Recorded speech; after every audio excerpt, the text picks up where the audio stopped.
안녕하십니까. 이유근의 주식사냥, 우주사냥의 이유근입니다. 자, 오늘은 주식에 대한 얘기보다도 우리나라 이 금융 경제 상황이 참, 어렵다는 얘기를 좀 말씀을 드리고 싶어서 방송을 키게 됐고, 실제로 지금, 어, MG 손해보험에 대한 뉴스가 오늘 나왔는데, 사실 제가 또 MG 손해보험에 대한 상품에 가입한 사람으로서 굉장히 저하고 직접적인 연관이 또 있고, 사실 이게 뭐 나는 MG 손해보험 가입하지 않았으니까 나는 괜찮아, 틀린 말은 아니에요. 근데 이것 이건 여러분들 가입하지 않은 사람들의 영역이 아니게 되는 게, 이 사람들이 이 가입한 사람들이 124만 명 정도 된다고 보고 있거든요. 그리고 여기서 일하는 사람이 600명 정도라고 한다면, 결국 이것이 직간접적인 경제적 피해로 간다면 결국 우리나라의 경기에 또 하나의 영향을 줄 수 있는 포인트가 될 수 있다라고 생각하거든요.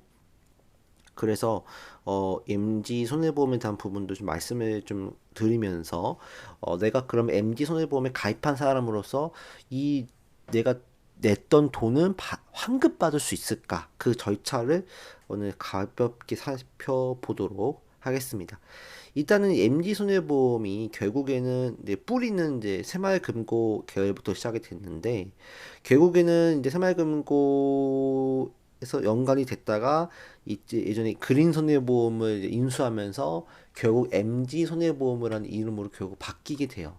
근데 어쨌든 그러다 이제 새마을금고 실적이, MG 손해보험 실적이 나빠지면서 결국 사모펀드가 결국에는 이제 들어오게 되거든요. 그러다 보니까 결국 새마을금고가 이 최대 주주 자리에서 뺏기게 되고, 이 사모펀드가 결국 MG손해보험의 최대 주주로 자리를 잡게 됩니다. 하지만 결국에는 이들이 사모펀드가 들어와도 실적이 좋아지지 않게 됐고, 결국에는 이제 자본 상태까지 나빠지게 되면서 결국에는 이런 그 지급 여력 비율이 굉장히 낮아지게 되거든요. 그리고 결국 완전 자본 잠식까지 이어지면서 결국 이제 그런 금융위원회에서 결국 MD손해보험을 이제 부실금융기관으로 결정을 하게 되고, 예금보험공사에서 이 MD 손해보험을 이제 공개 매각 진행합니다. 근데 결국에는 다 유찰이 돼요.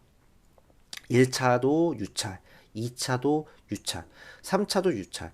재공고 했는데 또 반응이 없다가 메리츠 화재가 이제 입찰에 참여를 하게 됩니다. 참여를 하게 됐고, 12월 9일, 작년 12월 9일에 우선 협상 대상자로, 인수 우선 협상 대상자로 지정이 됐는데, 저기 3월 13일 날 결국에는 이 지위를 포기하게 되거든요. 근데 지금 이제 경기도 어렵고 보험에 대한 매물도 굉장히 좀 많은 상태이기 때문에 사실 이거를 인수하겠다는 사람이 지금 거의 없는 상황이에요. 그러니까 결국 그러다 보면 결국에는 최악의 상황이 뭐냐면 청산 또는 파산 상태로 지금 갈 수 있는 분위기거든요. 이제 이런다면은, 예전에 우리가 2003년도에 리젠트 화재 보험 사태가 있었거든요. 근데 그때도 결국에는 청산 파산으로 가기 전에 계약 이전을 했어요. 그러니까 지금 가진 이 계약을 다른 회사들로 이전하는 거예요. 그러니까 이 정도는 그래도 괜찮죠. 내가 가진 뭐 금액이라든지 돈이라든지 이런 보험받을 수 있는, 수혜를 받을 수 있는 부분들을 고스란히 이제 다른 보험사가 가져가니까 약간의 뭐 변동은 있을 수 있겠지만 그래도 다행인데, 만약에 청산이나 파산이 되면 결국에는 뭐냐면 계약 자체가 다 날아가게 되는 거죠. 그러다 보면 결국에는 최소한은 내가 이 보험을 가입한 사람으로서 결국 보험 혜택을 이제 내려놔야 되는 거, 포기해야 되는 거예요. 근데 특히 어떤 문제가 발생하냐면, 이번에 실비보험 같은 경우 자기 부담감이 올라가잖아요. 3세대, 4세대는요. 근데 예를 들어서 내가 1세대, 2세대 20년 전 뭐 실비 가입하신 분들은 일단 피해가 예상이 돼요. 왜? 그애들은 원래 자기 부담금이라든지 어떤 뭐 추가적인 어떤 보장 혜택이 줄어들 수 있는 거예요. 자기 부담금이 올라가고. 그러니까 이런 피해가 발생을 할 수 있고, 더 최악인 거는 뭐냐면 결국에는 내가 이제 새로 가입을 해야 되는 상황인데 비싸게 주고 가입을 해야 될 수도 있고, 또는 내가 20년 전, 10년 전에 가입을 했는데 지금 다시 가입하려다 보니까 병이 생겼어요. 질병이 생겼어. 그러면 내가 그거에 대한 리스크를 안고 가입을 해야 되는 거니까 결국엔 더 비싸게 돈을 더 주고 보험료를 더 줘야 될 수 있는 상황이 되는 거죠. 그 다음에 더 최악인 건 뭐냐면 결국에는 내가 보험료를 낸 총액이 5천만 원 넘어가게 되면 5천만 원 이상은 못 받을 수도 있는 거예요. 특히 예금자 보호법이 5천만 원 한도로 이제 구성이 돼 있잖아요. 그러니까 내가 만약 보험금을 총 내가 5천만 원 이상 뭐 지급을 했다. 그러면 내가 5천만 원 이상은 못 받을 수도 있는 상황들. 그리고 더 최악인 건 뭐냐면 해지 환급금 미지급형이 있다고 하더라고요. 이런 경우는 해지 환급금 미지급형은 결국 내가 그걸 포기하겠다는 뜻으로 가입을 하면서 더 좋은 조건으로 가입을 했던 거기 때문에 이런 경우는 못 받을 수도 있다. 라는 얘기가 나오고 있어요. 그래서 아직까지 정확하게 저도 이런 사태가 청산 파산된 사례가 없기 때문에 어떻게 될지는 좀 지켜봐야 될 부분이지만 어쨌든 보험 냈던 금액이 5천만 원이 넘어가면은 그 초과된 부분은 못 받을 수도 있는 상황들. 그다음에 해지 환급금 미지급형은 또 못 받을 수도 있는 상황들 가능성이 있다는 거예요. 그래서 여러분들이 굉장히 좀 특히 MG 손해보험 가입하신 분들은 좀 예민하게 이번 사태를 좀 봐야 될 것 같아요.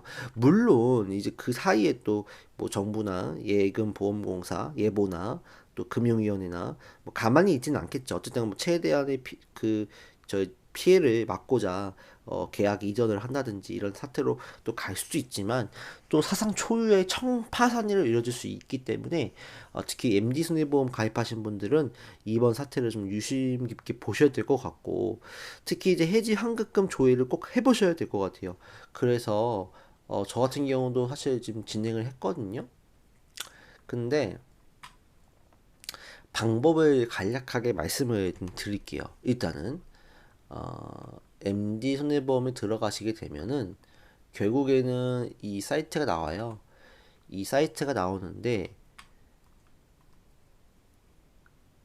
이 사이트에서 온라인 창구에 해지 환급금 조회하는 게 있어요. 여기서 이제 핸드폰 인증을 하면은 이제 본인의 이제 그 계약금 총액, 그러니까 보험금 총액 지불했던 납입했던 총액이 나오게 되고 거기서 이제 그 받을 수 있는 그 비율도 나오거든요. 저 같은 경우 조회를 해보니까 이렇습니다. 제가 거의 이제 10년 가까이 이제 납부를 하는 상황인데 지금 환급률이 55% 정도입니다. 그러니까 그거 절반밖에 못 받는 거거든요. 그래서 이게 사실은 만약에 정말 청파산 된다고 하면은 청파산 되니까 이 내가 냈던 거에 전액을 돌려받을 수도 있을 수 있어요. 근데 현재로서는 지금 50% 정도밖에 못 받는 상황이 될 수 있고 더 최악인 건 해지 환급금 미지급형은 아예 못 받을 수도 있는 상황들이기 때문에 여러분들이 이 부분은 한번 특히 MG 손해보험 가입하신 분들은 꼭 한번 체크해 보셔서 얼마큼 내가 받을 수 있는지 최악의 상황에 내가 어떻게 될 건지를 미리 좀 준비를 하셔야 될 것 같아요. 그래서 이렇게 되면 결국에는 이런 그 124만 명에 대한 이 보험 혜택 보험자들이 결국 못 받는 상황이 되니까 피보험자들이 결국 이제 혜택을 못 받는 상황이 되니까 그 금액만큼은 내가 또 로스가 나는 거거든요. 그러면 결국엔 더 비싼 돈을 주고서 보험을 재가입해야 해야 한다든지 아니면 내가 돈을 못 받는 상황도 벌어질 수 있고 그럼 가계 경제에 또 타격이 갈 수 있겠죠. 부담이 갈 수 있겠죠. 그래서 국가 경제에 또 하나 영향을 줄 수 있기 때문에 이 MG 손해보험 사태 잘 지켜보셔야 될 것 같고요. 우리가 좀 개인적으로도 사실 큰 피해가 여파가 없었으면 합니다. 그래서 사실은 뭐 예전에 리젠트 화재처럼 다 계약 이전이 됐으면 좋겠는데 이 메리츠 화재가 결국 포기를 하니까 저로서는 마음이 굉장히 좀 아프고 무겁게 느껴집니다. 어쨌든 MG 손해보험 가입하신 분들은 꼭 한번 체크해 보시고 만약에 이제 그런 부분들이 이제 어렵다 하시는 분들은 이제 고객센터에 연락을 하셔야 될 것 같아요. 뭐 1588-5959 이쪽으로 연락을 하시던지 해서 알아보시기를 바라겠습니다. 일단은 여러분들 정말 오늘도 고생 많으셨고요. 항상 성투하시기를 바라겠습니다. 감사합니다.